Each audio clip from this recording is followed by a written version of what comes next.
não correr risco é o pior risco que a gente pode correr. Vamos falar sobre o risco de lesões. Existem dois momentos onde a gente corre um risco maior de sofrer com lesões.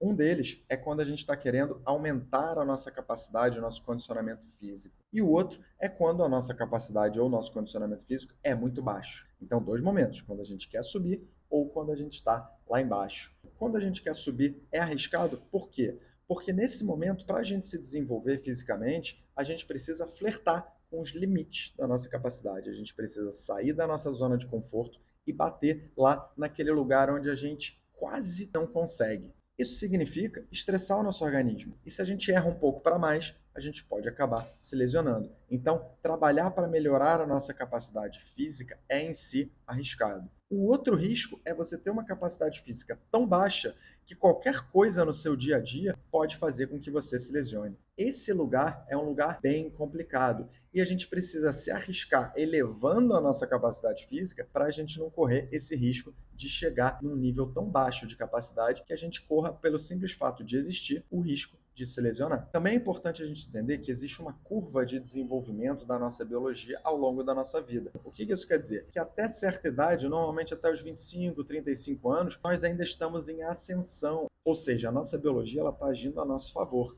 Quando a gente chega lá na década dos 30, 40 anos, a gente chega numa espécie de platô. Nosso aprendizado começa a ficar mais lento, a nossa recuperação começa a ficar mais lenta, e depois dos 40, essa ladeira começa a embicar para baixo. É o momento onde a nossa biologia começa a atuar um pouco contra a gente, a coisa começa a ficar mais custosa e a nossa capacidade vai tendendo a diminuir. Entender, por um lado, esses dois lugares de risco de lesão e entender essa curva da nossa biologia nos faz perceber a seguinte coisa, que não correr risco é o pior risco que a gente pode correr. Por quê? Se a gente quiser não correr o risco de se lesionar, elevando a nossa capacidade física ao longo da nossa vida, a gente não vai criar reserva para, na hora que chegar à ladeira abaixo da nossa biologia, a gente fugir desse lugar lá embaixo, que é o lugar da incapacidade física. Quando a gente chega nesse lugar aqui da incapacidade, sobretudo se a gente está velho, a nossa biologia está agindo contra a gente, é um lugar muito difícil de sair. O quão rápido você vai chegar nesse lugar tem a ver com o quanto você se arriscou ou deixou de se arriscar para elevar a sua capacidade